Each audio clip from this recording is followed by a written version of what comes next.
Marjorie Taylor Greene is on her hi y'all. sorry. That got me left. Hi y'all. I'm normal now. Hi y'all. New me. New year, new me. But if you're gonna do the hi y'all, new me, new year, new me tour, you gotta contend with your past. And that is what, speaking of Hitler from the last segment, she's having to do. Which is that she associated with a very notable Hitler admirer. And we got asked about that and some of her crazy statements during the pandemic where she was like, we're practically in Nazi Germany. This is so horrible that I have to wear a mask. And so then she was asked, and I credit Kristen Welker, because what I don't want is for people to spend years denying elections and saying insane things about public health matters and being just an all-around crazy person. And I think the biggest crime, rhetorical, not literal, but rhetorical crime she committed was on tape, she says, we can't allow the peaceful transfer of power. That's just, I don't know if I ever will trust you ever again when you say that because you've bought in a bunch of Trump lies. Hi, y'all. You can't just have a peaceful transfer of power. No, That's as, some people say that's as American as shooting a pig on the farm. Hunting those boars. Those little boars, I call them boar whores. Because they're always munching on things they shouldn't. And we need to stop the election like how we kill the pigs. Anyways, I'm just having fun. By the way, I'm from Texas. You can't get on to me. You can't. I've done lots of things with people who do lots of hunting. Does that make sense? Have I hunted? Maybe. What do you consider hunting? I'll hunt through an aisle to find a good fish. To find the best meat. But hunting per se, kind of. But lots of my family and friends have that exact accent, and we love them. I saw someone comment, like, don't make fun of this. No, it's cute. We're just making fun of everyone. It's fun. We're having moments with love. Okay, so here she is. I got distracted. Congresswoman, let me finally ask you about one of the rifts and concerns in the Republican Party over the issue of anti-Semitism. In 2022, you did speak at a conference organized by Nick Fuentes. He's a white nationalist. He recently said that Hitler is, quote, cool. Let me ask you about your perspective right now. Do you believe there is room in the Republican Party for Nick Fuentes and anyone who shares that ideology, that Hitler is cool? Here's my situation and here's my belief on people. Wrong. Wrong already. Sorry, wrong. No. Ready? Jaden, ask me if there's any room in my movement for people who think Hitler is cool. Is there room? No.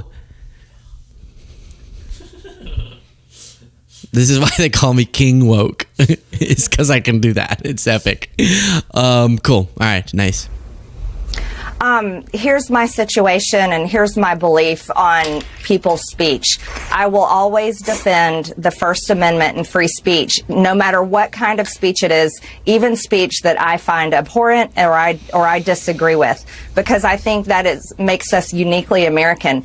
What concerns me is that when we move towards censorship, and we saw that happen during COVID, I myself had my own Twitter account permanently banned because I spoke out against FDA rushed approval of the COVID vaccines. And I spoke out against lockdowns and forced masking. And, when I look at people saying that certain types of speech needs to be censored, and we have been hearing that lately, that raises great concern. Okay, let's stop there. Number one, please do click the subscribe button if you appreciate this show. All it takes is a click. I appreciate you, and it makes a big difference. So we'll say this again.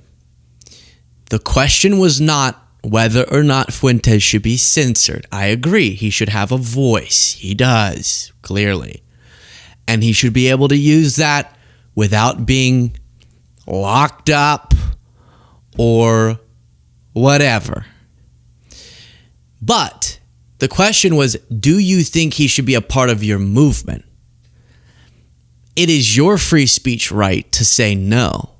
That doesn't mean that he doesn't get to do anything, but you can say, I don't share his principles, thus he's not a part of my party, or I don't want him to be. You're a coward when you go, well, I think that free speech. No one said anything about that. Of course, free speech. Yeah, absolutely. So you're avoiding the question. Concern for me. So I think it's something that we have to take seriously. Is as Americans, we don't have to agree with each other, and we certainly can disagree, but we should overwhelmingly agree that free speech must be protected. Yeah, of course. That's why Trump is so terrible with all the censoring that he's doing. Yes. Now, what are your personal thoughts? And I would love for you to express them in this free speech world. Country, kind of, for now, not really, about him. You now have your ability to use your speech to tell me what you think about him. Telling me you don't like him and you don't want him anywhere close to your movement does not violate his free speech rights. You might be shocked to learn. Let me just, just in terms of this question of if Hitler is cool or not, it's like I feel like if I say he's not cool, I'm trying to censor Hitler, and like that would be wrong. It's like a similar, I'm not saying Nick Fuentes is Hitler. I'm just saying take it to its furthest extreme. She's saying is hyping Hitler, is Hitler hype cool with you? So for your reaction to be, well, people have the right to do it. Of course. I mean, in our country, they do. But then what do you think of it? What do you think of it? I just think every time we speak out against Hitler, we're censoring people. We're censoring Hitler. His ashes need to have free speech. During COVID, you did compare lockdowns to the Holocaust. I understand your point about free speech, but let me press you there because Nick Fuentes has said on his podcast, quote, Hitler was awesome. That's a misquote. Kristen, that's a misquote. That's a misquote. That's not correct. I compared vaccine cards, being forced to take a vaccine in order to be able to keep a job or buy or sell or be able to be admitted to restaurants. I compared that. I was not comparing. The Holocaust was horrible. I'm not comparing anything to that. Let me just ask you, though, because Nick Fuentes has said on his podcast, Hitler was awesome. Hitler was right. The Holocaust didn't happen. He also participated in the Charlottesville rally where demonstrators chanted, Jews will not replace us. Senator Ted Cruz says this is a time for choosing. He says if you're embracing someone who says Hitler is cool, you are complicit in that evil. Do you think Ted Cruz has a point that you'd be complicit in that evil to support or in any way fail to denounce what Nick Fuentes has said?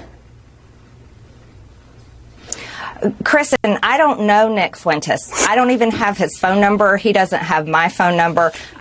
I don't know Hitler. And I can tell you a lot about him. I don't know Nick either. I'm not saying that they're the same. It's making a point. If you can't understand that, you dumb.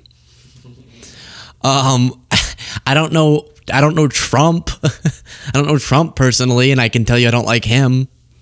And I can speak out against, I don't know you personally, and I can tell you things I don't like about you.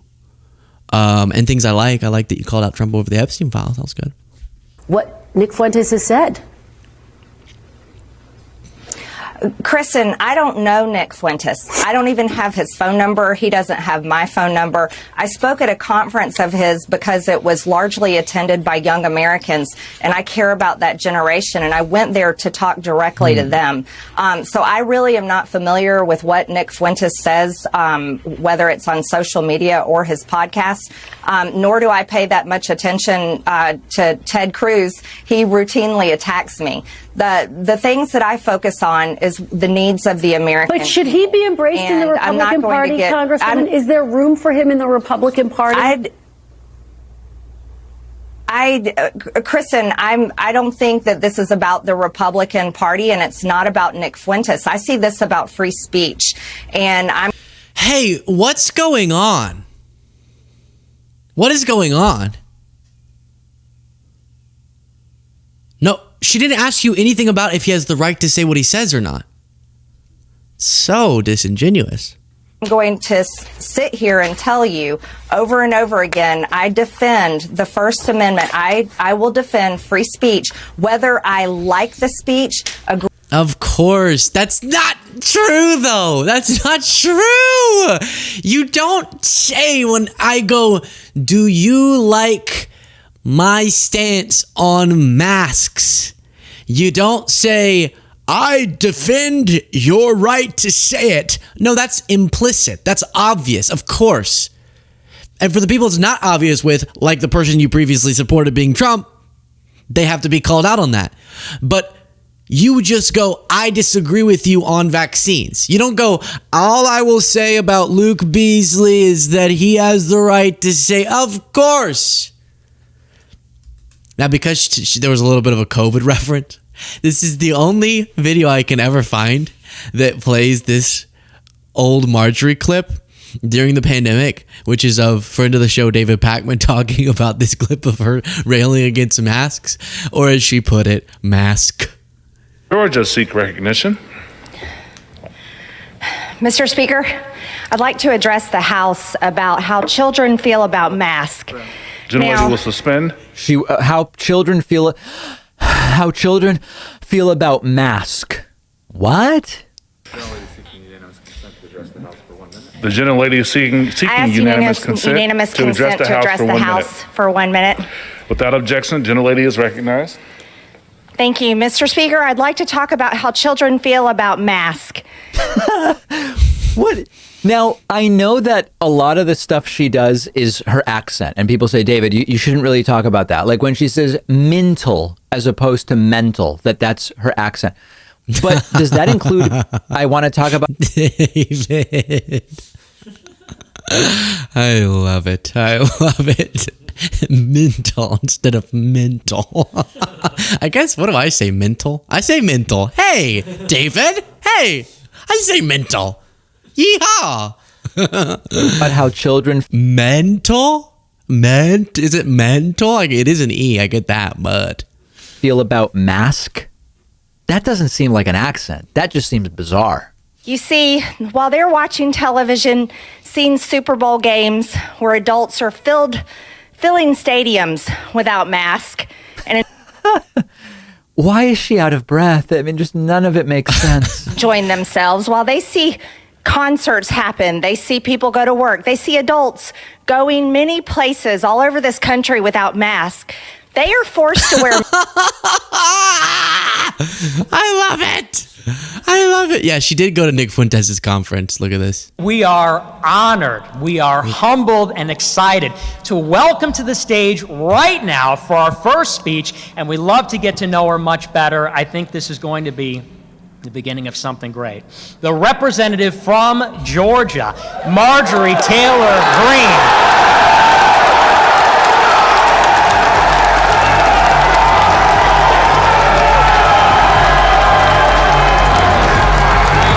This conference is mental.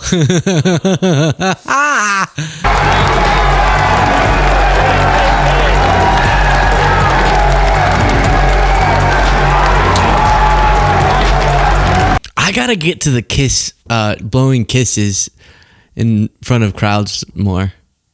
I've never done that. I kept overthinking when we did our live show how I was gonna walk on stage, and I was like, or I overthought it after I watched the video, and at one part I went like this. Hi, I'm Luke. Then I got this was good, but I didn't consider this. Ladies and gentlemen, please welcome Luke Beasley. Boom, boom, boom, boom, boom. Boom, boom, boom, boom. That'd be pretty cool. That would be pretty cool. Now, of course, I should clarify, Nick Fuentes doesn't like Hitler as much as he likes Stalin. So in his defense,